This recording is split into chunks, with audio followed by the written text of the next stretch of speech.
secrets you can't tell. Mix a special brew. Put fire in. Hello, everyone, and welcome back to another episode of Speak Up. I am so excited for today. You know, we're going to start our music and entertainment month, and I had a brilliant idea of who it would be my first guest. So, you know, a lot of us know her, but we don't know her. And if you don't know her, you're going to know her today.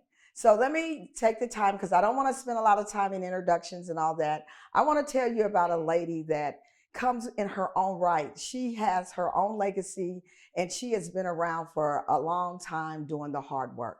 I want to introduce Darcus Speed Gates. She is a friend, and she readily agreed to come on our show to be our first guest. Darcus, thank you, and welcome to Speak Up. It is my pleasure to be here. I'm honored that you asked me to be your first guest. Oh, Thank you, absolutely. Kim. Absolutely. I mean, I couldn't go without, if we start talking music and entertainment, we have to start with you in Kansas City. Because when I think about it, you transcend not just in Kansas City, you spent a lot of years in Las Vegas.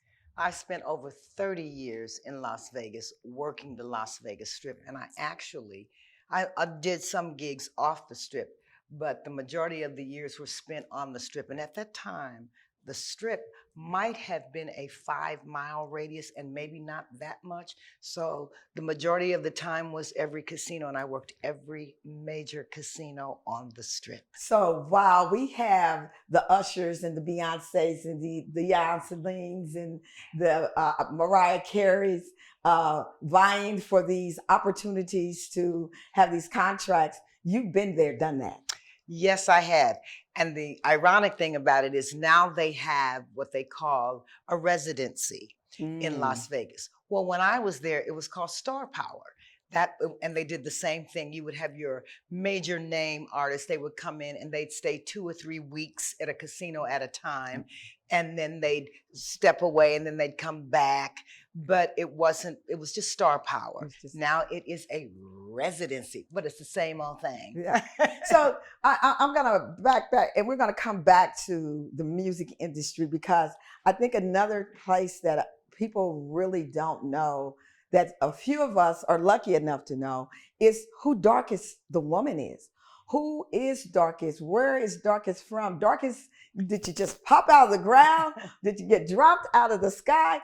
Who is Darcus, and where's she from? Darcus is from Kansas City, Missouri, by way of Los Angeles, California, and did most of my growing up in Las Vegas, Nevada. Okay. But Darcus comes from a musical family. My mother, God rest her wonderful soul, was an opera singer. So I inherited her talents and her knowledge and wisdom about singing. But she would also tell me, the entertainment part, girl, that's yours. Right. That has to come natural, and you have to make it believable. And that's what I spent pretty much my whole life doing, is just acting. Yeah. That's who I am. I'm acting. I'm on 24/7. When I step outside my house, I become Darcus, what you see. But Darcus that's behind the scenes is a wife. I'm a mother. I'm a grandmother. I own a nail salon, a hair salon. I live pretty much a normal, natural woman's life. I think I do.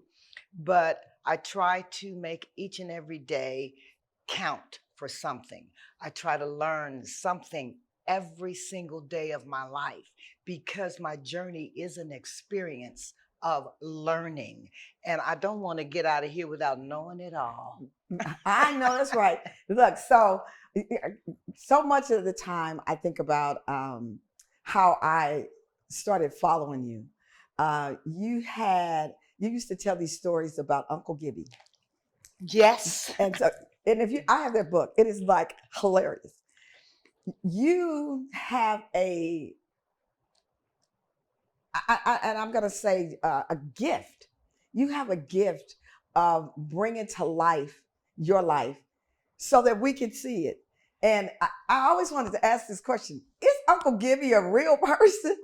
Uncle Gibby most certainly is. Okay. And everybody's got an Uncle Gibby. Yes, they do. Be it your uncle, your aunt, your cousin, your girlfriend's father, somebody, the neighbor. It's an Uncle Gibby in Everybody. everyone's life, someone who disrupts everything. Everything. Uncle Yes. Gibby was a whole mess. And I can't let you get past without us talking a little bit about Auntie, because she's everybody's auntie now. I don't care. You may not be her niece or nephew, but through you, she is my auntie.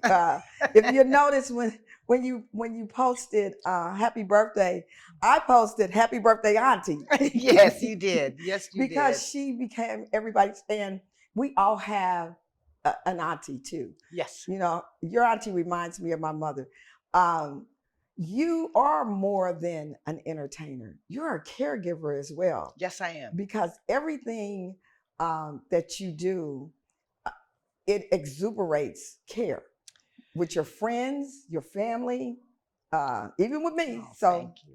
tell us about why. Well, I got the opportunity. I left Kansas City when I was 15 years old, and I went to Los Angeles to live with an aunt.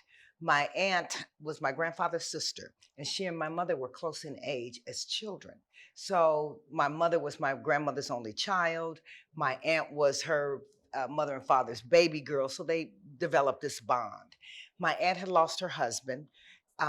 She was, if not the first, one of the first Black women to own and operate a full facilitated convalescent hospital Wow. in Los Angeles. So in living in her house, well, I had to work. Yeah. You know, I had to help. She's like, "Oh, you don't get a free ride here, baby. You got to do something." So it was a convalescent hospital, and I went out there, and there too I was on entertaining, but I realized after sitting there and watching people, we do the elderly a lot of times such a disservice. Yeah.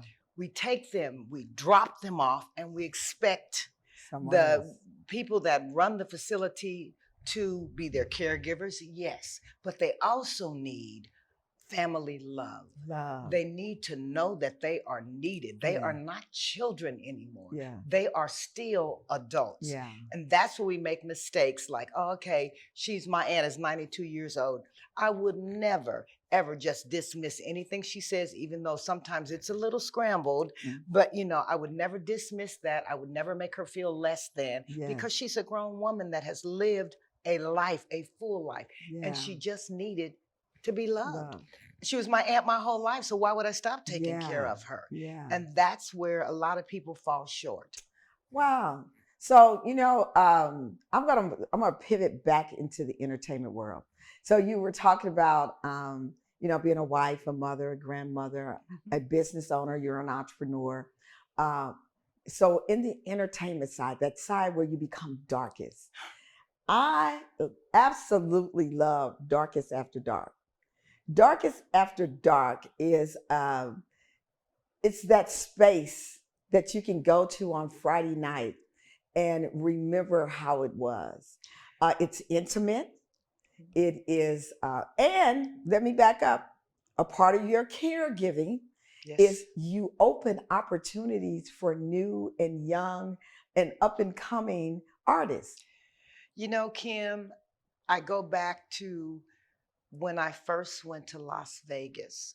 I still carried the teachings and the morals from home with me everywhere I go, and what I learned in Kansas City. I always took Kansas City with me. Yeah. When I was first starting, I don't want to date myself, but I'm going to tell the truth. There was a group of gentlemen that were working in their lateral years in Las Vegas called the Mills Brothers. Mm-hmm. And there was another group called the Treniers.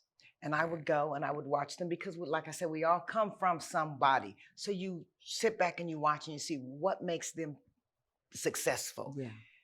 And I'd learn from them. And then pretty much the word got around after doing some talent shows that I could sing. They threw me the rope to sing. I got up on their stage every time I would walk in to see them, just merely sit in the corner and watch them perform. They'd say, you got to get up and sing. Somebody help me. Yeah. So in order for me to continue to get my blessings and feel good about what I am doing, I throw the rope back and try to help someone else up.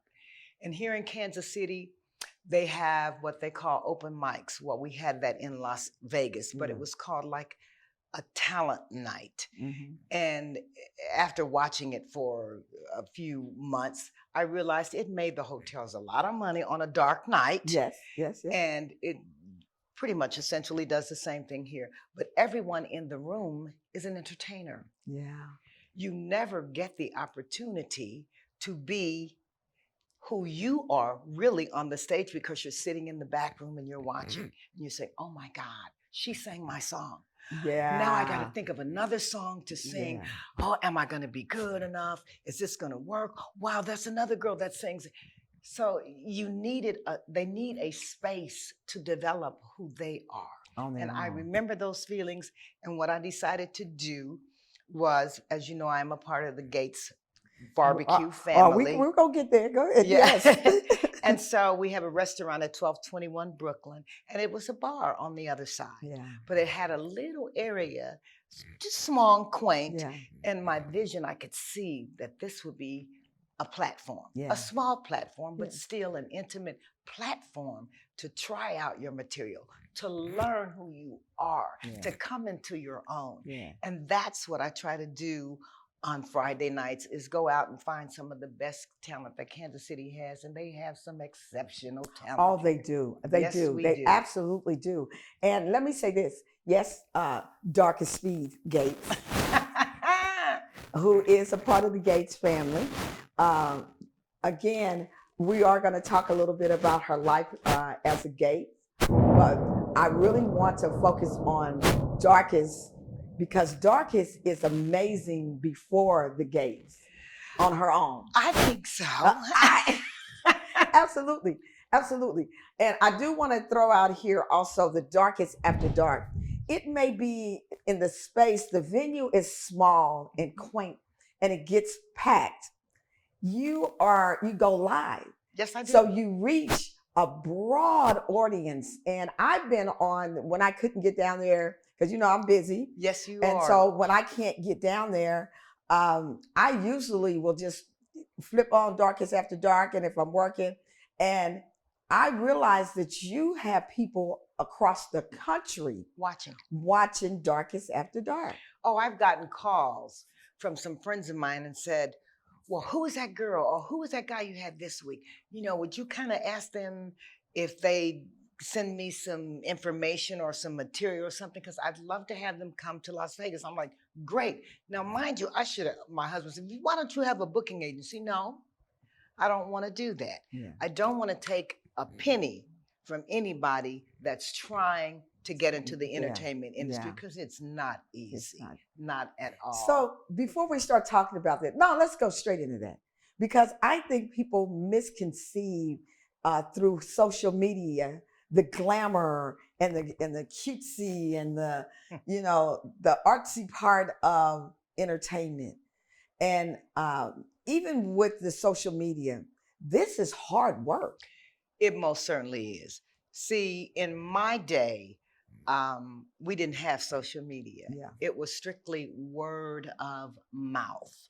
And what we did have was A&R, which is pretty much artist relations, which means we were taken, we were groomed, we were taught how to walk, how to talk, how to dress, how to conduct yourself out in public. All these things were taught to you, yet not losing who you are.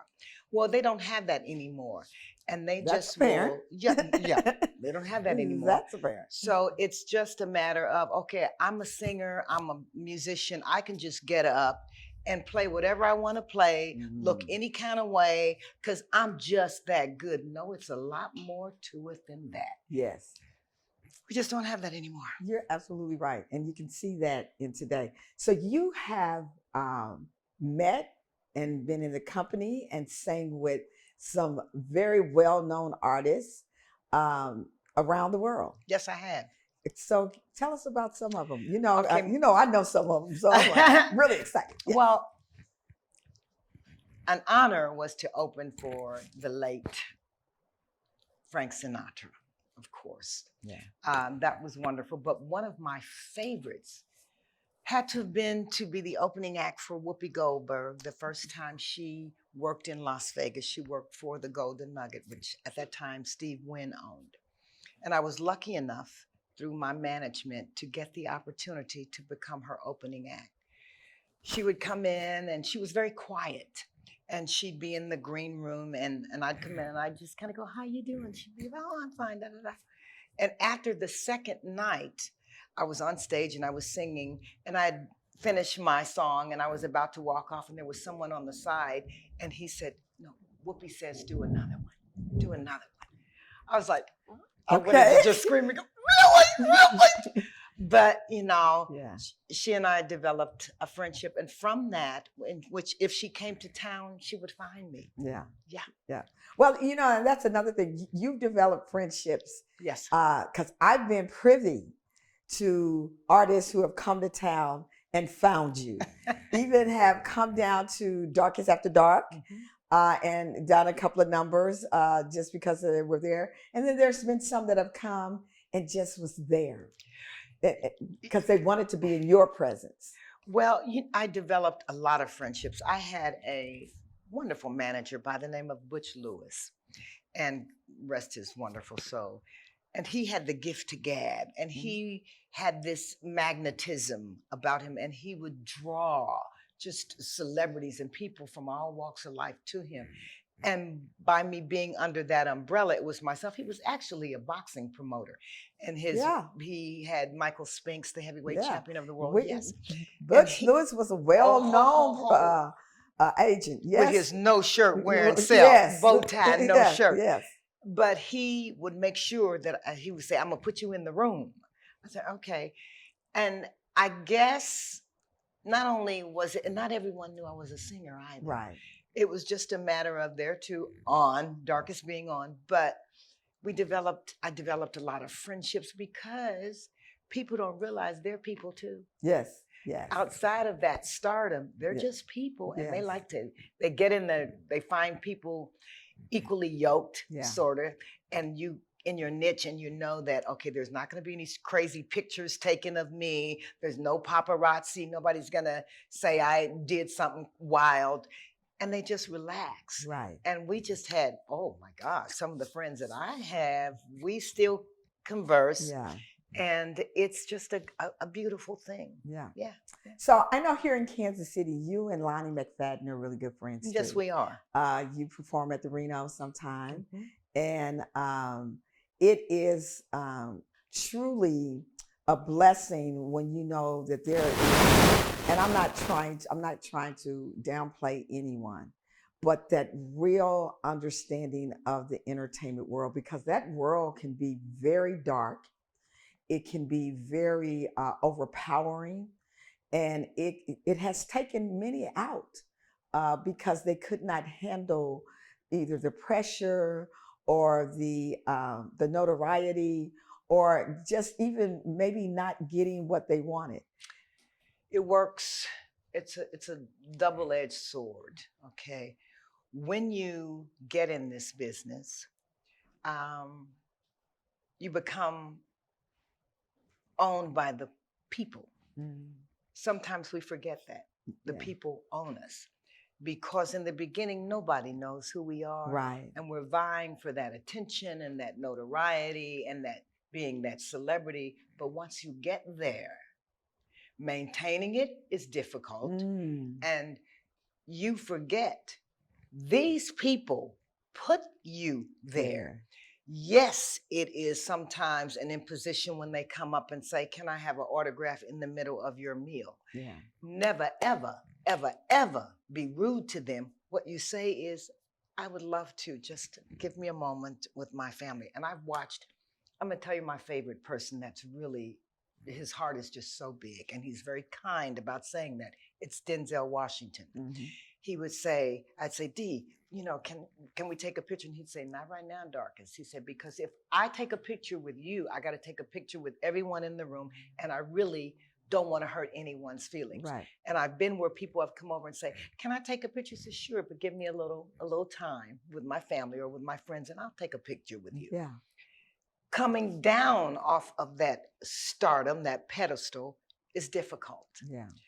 We say we get to the top and then we say, okay, phew, I'm so tired. I've been traveling for months. I've been in the studio. I've been done this show, that show.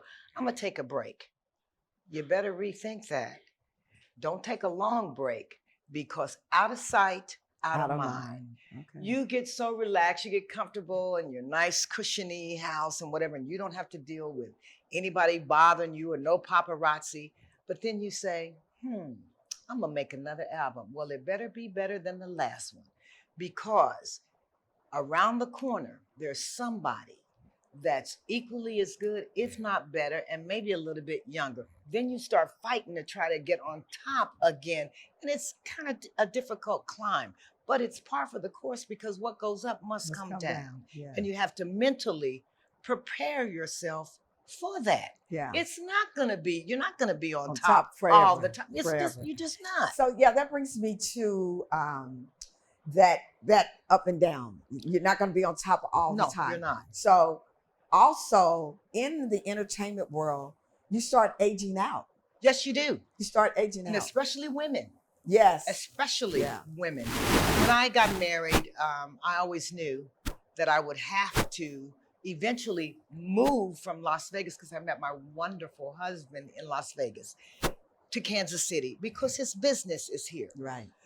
But we both agreed that I would ride my window until I couldn't ride it anymore. Yeah. For women, the window doesn't stay at the top. It starts to go down. When you can't drop it like it's hot, it starts to decrease. Yeah. Men, they start to get distinguished. Yeah. Women, you just get old in their eyesight, In their in the eyesight, entertainment yeah, industry. Yeah. So I kind of stayed in Vegas. It took a toll on the marriage, because my husband was here with the children, and I'd come in as often as I could. Sometimes I'd try to catch a flight in once every week to spend a day or 2 days off if I had those days off here in Kansas City. But it was back and forth, frequent flyer miles to die. Oh, for. wow. Yeah. But it was rough. Yeah. And then when I got to the point where I said, I'm missing too much, Yeah.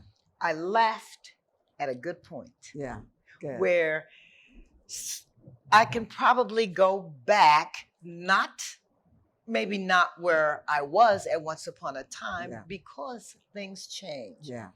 But I still could go back. Yeah. Yeah. That's a good thing.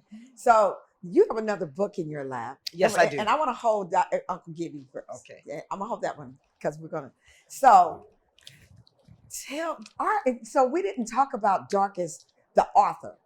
And Darcus is an author as well. This woman has so many amazing talents. It's just insane. So Darcus, tell me about your book of poems. This is called Expressions of Experience. I was always attracted to rhythm, because, as you know, when we are born to music and to the beat. Yeah. So it was always about the rhythm. If you listen to me sing, I'm a rhythm singer. Yeah. Words were the same way. If I wrote them down, I wrote them rhythmically. So I decided to write some poems. I've been writing poems since I was a little girl. And I was at a dark place in my life at one point, and I decided to not journal so much as write down my thoughts Yeah. in poetry. And that's how this book, Expressions of Experience, came. And these are just a conglomerate of poems that I've written over the years, some funny, some a little dark. They're pretty much directed at women, relationships, and life in general, as I see it, as it has been on my journey. I can't speak for every woman, Right. because your issues may not be my issues. Right. And the way you handle your issues, you may think I'm crazy for handling them the way I handle my issues. But I chose to write them down. And some of the poems in here are really heartfelt. I wrote about menopause, girl. Wait a minute. all of us need to hear that one. Oh, I wrote about Yes, menopause. I bet you we can all relate. And even though you can't speak on my journey, I'm sure that there is an experience or experiences in there that's similar to something that I've gone through that could give me just some insight or uh, some instructions. Okay, this is one out. If you don't mind, I'll read you Absolutely. one. It's called Painting. It says, I paint something every day. I use the canvas that I see once opening my eyes.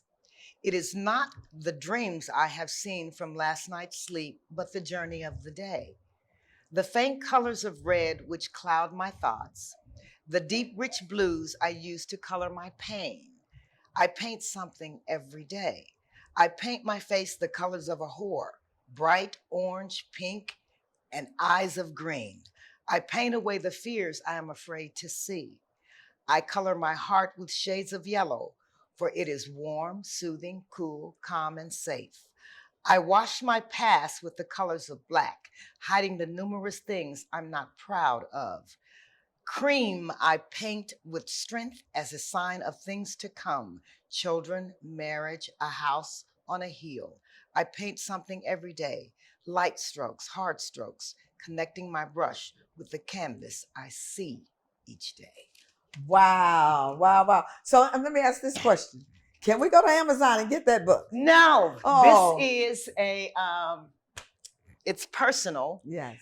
And I never really put this into production. I mean, there's only about 5 or 6 copies, but Can I I get a could be copy? coerced to get me a into copy? printing, to printing some more. Yes. And they have beautiful pictures, which Oh, I'm looking at it, and my I think every woman needs to have a woman's perspective. yes, and it's a table book, and it's my cousin took.